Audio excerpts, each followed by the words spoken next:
Hey friends, thanks for joining me, Jim Baroud, to hear a few insights from leaders who represent our innovation ecosystem. Today's chat is with Christina Hawatmeh, the co-founder and CEO of Scopio, as well as the first photography-focused NFT marketplace. She is also the co-author of the photo book, The Year Time Stopped. Tell us, Christina, about your entrepreneurial journey. Well, Jim, we met probably almost 9 years ago, and I had this little idea, and people like you that I would meet they really encouraged me. But at the time, I was basically hacking a system on Twitter to save photos that I thought were valuable, that I thought Twitter didn't think were valuable. At the time, there were people all over the world protesting for their freedoms, and these pictures would just get stuck.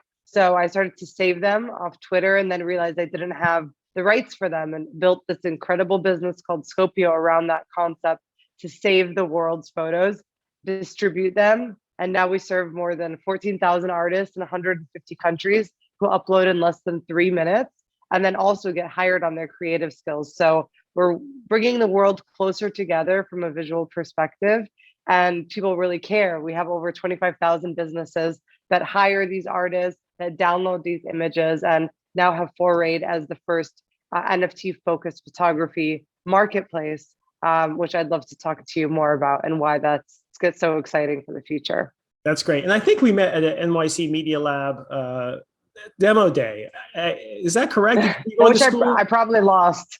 I probably lost that one because I was on 1,000 stages. And sometimes I was like, do people remember me?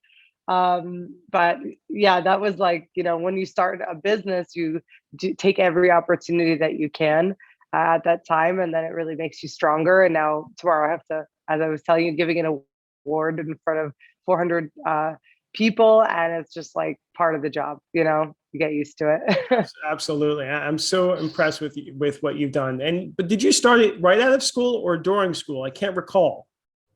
So I was in my master's at Columbia, and I started basically just playing around with this idea, and then spent my whole 24/7 thinking about this concept, figuring out how I was going to build a business around it, because I had a time clock in a year I was going to graduate, and I was so disillusioned by all my classmates at the School of International and Public Affairs at Columbia that were going to the UN, or they were going to work for all these institutions. And I thought, I want to make a real change in the world, and that's not the way I'm going to do it. So how am I going to do it? So thank God I found that solution for myself, but that was my pressing issue and time constraint. Got it. Okay. So tell us about how you founded Scopio, how you built that team, some of the sort of milestones you've gone through. So today I have a team of 20. I have me and my co-founder, who is the creative and product lead, and I run the business side. I mentioned we work with businesses like Disney, Microsoft, all the way down to the small mom and pop shop that are looking for these diverse, interesting artists. It took me basically 10 years and to scale a company. I did everything very practically. I experimented a lot. I pivoted a lot, and I found where the world was going to. I really started this, if NFTs and everything were around 10 years ago, I probably wouldn't have even started this company, because they solve so many of the problems that I couldn't solve for, which is distribution, ownership, payment, transparency, and on a global scale. So it's been an interesting journey to be in this visual space as we've evolved. But when you start a company, you should look for a space that is evolving like that. If you're curious enough, you will find a way to work within that. That's phenomenal. Okay, so tell us you mentioned NFTs. Tell us about the state of the NFT marketplace as you see it, right? You see it from different angles. Obviously, everything's taken a hit in this downturn, but tell us how you view the NFT marketplace and your thoughts on that, and then talk to us about how you're leveraging that technology. I think with all technology, you really need to see, does this serve me? Trends and fads, I never really got in. I'm not really that trendy type of person where I care like what is going on. I always stay focused on my business. I stay in my lane, so to say, so I can keep building my company. But when I started to learn about NFTs and the value creation and the amount of bottlenecks solved in my company, I'll give you one example. Today, when you sell photos, there is no rights for the person in the picture. So you're the copyright owner, but the person has to sign all this paperwork in the photo if that's being sold commercially. If not, it becomes like in a newspaper, let's say. But then we never hear from you again.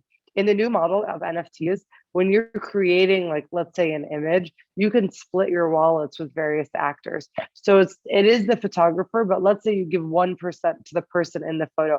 I mean, it's me that's being exploited in that picture. Why do not I get any rights for that? And why can't I track back what's going on with my likeness, with my face? So the fact that you can do wallet splitting, you can add a charity component, you can create value for multiple actors at the same time, and the business doesn't need to be in charge of that. So I get to hands off, the user can do whatever they want, and they're all tracked and they have transparency, and they can't, and then it's not like we're the big guy in the room holding their money, controlling the content. So I thought this is like so much better. And in terms of payments, I've had struggles over the years because we have 190 countries of users. Like, they upload their work and so many of them can't get paid. So my DMs for years have been, I can't get paid, I'm in Turkey. I can't get paid, I'm in Cuba. I can't get paid, I'm in this country. So with this, we're like, great, you can accept crypto. We can send you crypto. And now everyone is requesting it. We're like building thousands of wallets and people are getting paid and they're actually able to earn more usually when the market's good. So I have high hopes for that, just for those simple things that are being solved that I don't think people are thinking about. Like, wow, this is a big relief from a business sense. Got it. So just explain that. So you built this marketplace, Scopio, and then as NFTs came online, you've leveraged that technology to more easily pay artists and monetize, correct? So yes, now the artist gets paid on their own. The artist can track their images on their own, and the artist can decide if anybody's going to be earning with them. And they can be paid again also in crypto. So they're building an investment for themselves versus getting paid on PayPal. And then you have the transaction fee and it gets held up. Like, I get messages from Ukraine and Russia now that are like getting held up in PayPal. So it's much easier from a payments perspective. And what I ended up doing was I built on Solana, which is like a cheaper network. And with my audience, I always think like, can a 3-year-old do this or can my mom do this? And so in this case, I was like, the whole idea of minting was too complicated. So we decided to take on that cost for the user. And so that's why we chose Solana, because it was more accessible. So we pay like about like 10 cents a mint. And that image then turns into an NFT. Then the person can assign whatever price value they want. And then that goes on sale. So you can now either stay in Web 2.0, which is buy a subscription, use that content, or you have the opportunity to create whatever price and experience you want as an NFT. And they're kind of like separate. So I'm operating in like 2 worlds and we'll see which one wins. Right. Well, I mean, that's a good point, especially with this downturn, right? So I'm curious, how has this, really bad winter so far, right? Crypto winter affected how people want to get paid. Have you seen changes in your market, your demographic? In terms of payments, everybody wants crypto instead of money, just because money is hard to get from PayPal. So like PayPal and all of the banking institutions have really messed up global transactions.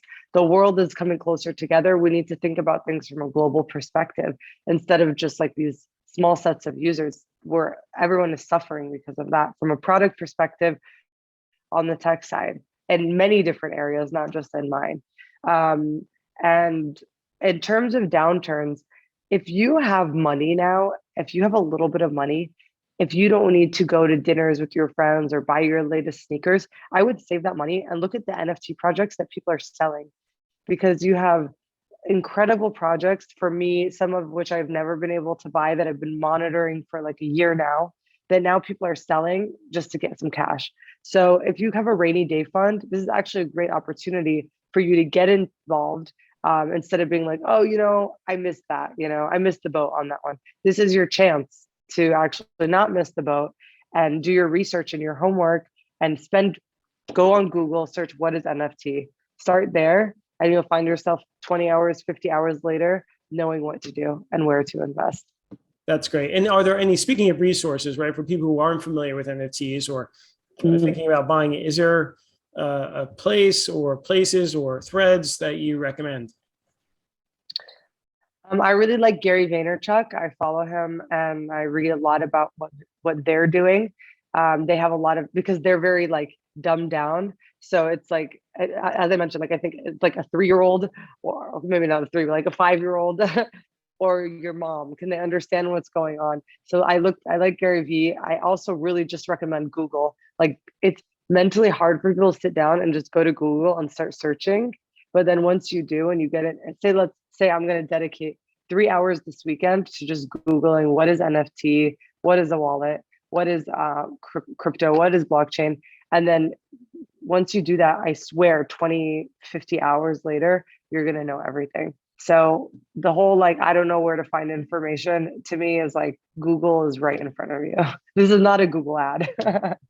Right. Now, speak to us about the company. You've obviously been very successful. Give us some, it's nothing confidential here, but things that, give folks a sense for, how you've grown, what you've gone through. I think you went through an accelerator. You got obviously VC money. Talk to us just about that for entrepreneurs who are curious about your growth.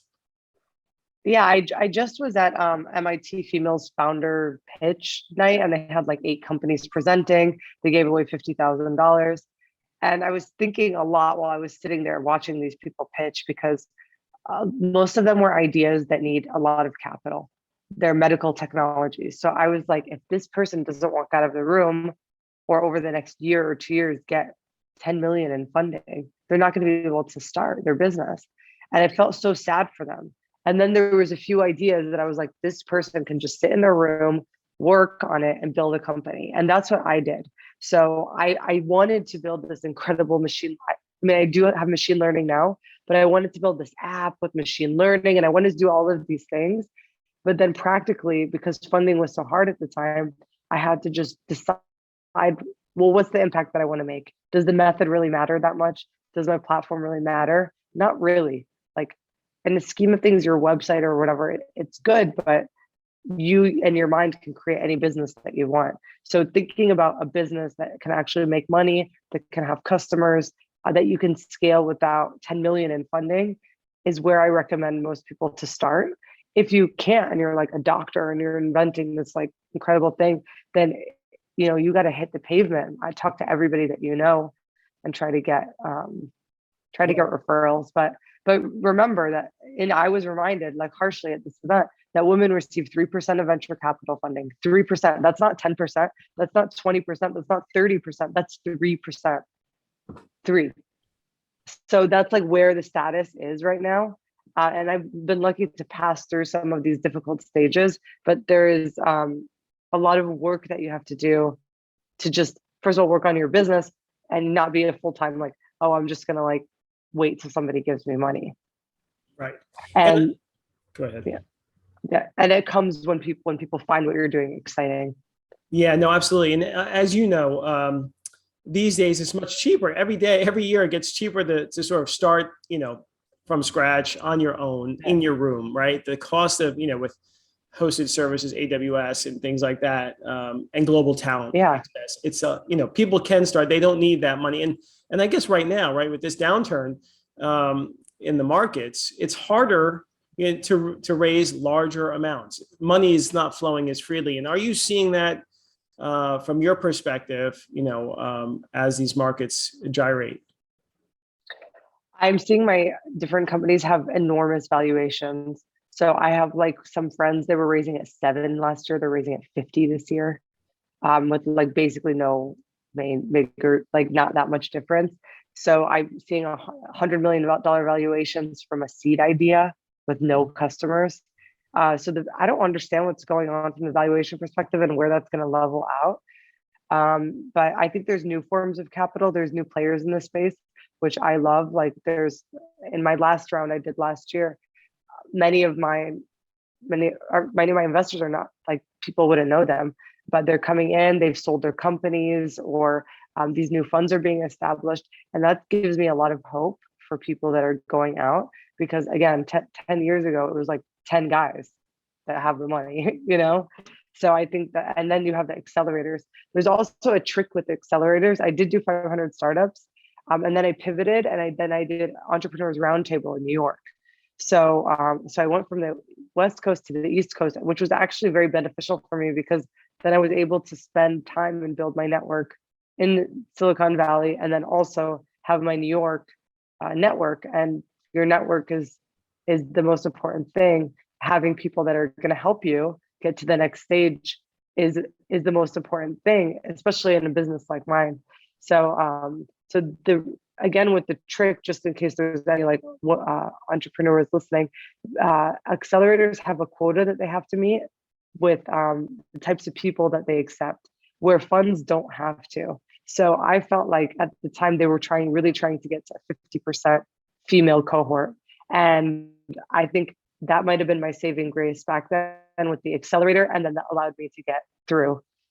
So if people feel stuck, they should look at those accelerators, build their network, and then also like kind of sneak in the door into the world of entrepreneurship.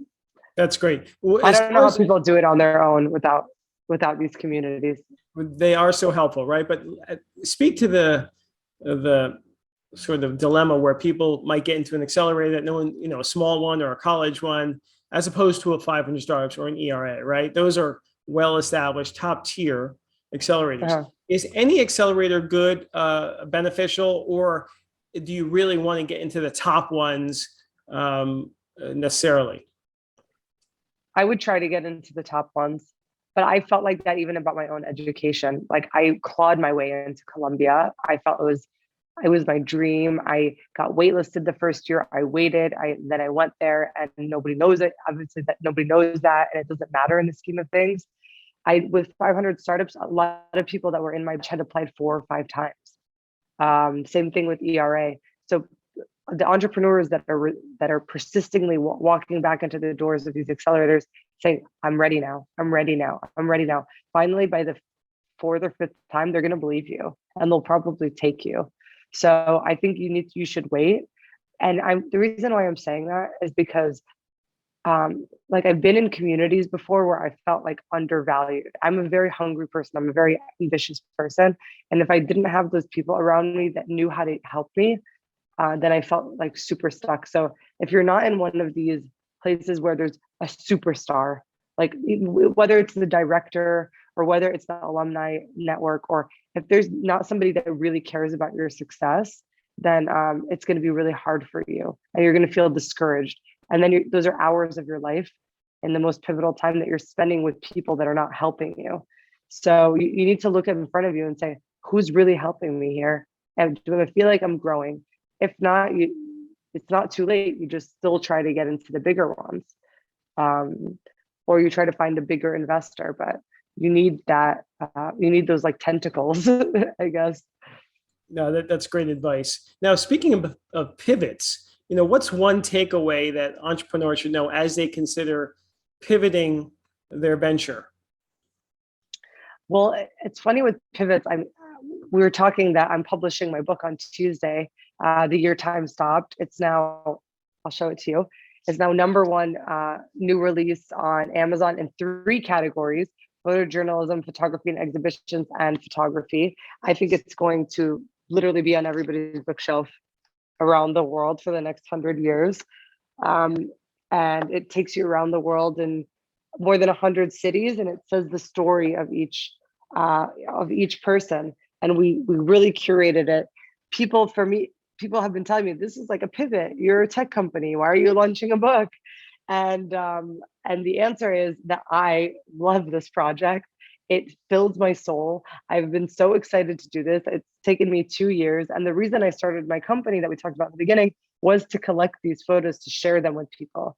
So I feel like I got to do that on one of the most important events in our life, and I got to be like the leader of it in this case, where in 10 years ago nobody would even like look at me or care about this topic. So I think for me, when I look at a pivot, it's like, what do I want to do with my life, and is this interesting to me? Obviously the book is not my business, but it's a piece of it, it's a project. And I feel the same way about the NFT pivot. It is a piece of my business. It's not, I didn't abandon everything and just go into NFTs. I integrated it in a clever way into my existing business model. And that's where I see pivots, and where I see like an entrepreneur needs to be constantly creative and have innovative thinking, or we're going to be bored to death. Especially entrepreneurs are so quirky and like want to do so many things. So you're going to do the same thing over and over again for how long? You're going to get bored. And you're going to be behind the times. You have to be in front of it and like get right in front. And I was like the first mover on that, and that it was exhilarating and very hard, obviously. But you got to move course when you know it's time to just go. Yeah, no, that makes sense. And I like how you said it complements your business, right? It's pivoting, but you're passionate about it, and it's complementing your business as well and making it stronger. So that's really great. And I never pivoted industries. I never left my space. Like I love my space, the visual landscape. Like I even want to make a movie. I want to create an exhibition. So I want, like, this is all under an umbrella, that you think about. I don't think I see it as like a pivot into the word is weird, pivot. I'm not fully on board with the word pivot, but the audience can decide that. Sure. No, I get that. So speaking of, your growth as a person, as a business leader, as an entrepreneur, are there role models that you typically look up to or seek guidance from? I'm very practical in my guidance. If I need something specific, I'll ask for it. So I don't think there's this overall like godlike figure that's like helping me. It's more just like people that I meet that are helpful. And a lot of entrepreneurs that I just met, a few new ones, and they're like, I just need a mentor. I'm like, who taught us that? Like, you just need a mentor. No, you just need to wake up every day and work. And then those people will like present themselves and help you. Do people ask you that a lot, Jim? Like, I need a mentor. Yeah, I mean, there's a lot of people who want help, right? What I see is it's good that they're asking for help, right? But obviously, Yes. you have to do the work. You should seek advice. You should be open to advice, and you should build sort of, personal advisory boards somehow, some way, or people that you can bounce ideas off of outside the company, actually. Yeah, and for me, that has changed a lot. Like the people I first started to ask for advice helped me in that time, and then I needed different advice, and then I needed different advice, and then I needed different advice. So that's where it evolves, and you need to be flexible and open and be able to listen and take that feedback. In terms of mentorship, I think there's a lot of new role models out there that are really exciting. Like I just keep mentioning the female thing because I was at this MIT pitch and it was so fascinating. But just to see like people in this early stage and what they're going through. But I was thinking like, we have the CEO of Bumble that's like holding her baby at NASDAQ, IPOing. And I'm like, the world has gotten there, thank God. So there's like new changes. So those moments, like I look at them, I remember them in my head, and then I visualize myself doing some of these things. So that's where I look at it from a role model. I do a lot of visualization. If I see somebody have something that I want, like I look at a few of these big tech leaders and I'm like, I could imagine myself doing that, or I could see myself doing that, and I'm gonna have that. And I use that visualization to get me to the next stage. Great. That's awesome. All right. We're coming to the close of this conversation. This has been really fascinating, Christina. Thank you for spending your time with us today. We usually end with a quote or a saying or a poem or something that's important to you. So would you like to share something? Yeah, I think because people are always like, oh, it's too hard, I can't do it. I always tell them that story of how I started just taking photos off of Twitter, and now I've grown to where I am today. And so I found this Walt Disney quote that said, I only hope that we never lose sight of one thing, that it was all started by a mouse. Lovely. Great way to end. Christina, thanks again so much. And congratulations on your success. And and the launch of the book, which I'm looking forward to getting very soon. Thanks for joining us. I hope you enjoyed the show. Please like it, leave a review, and subscribe. See you soon.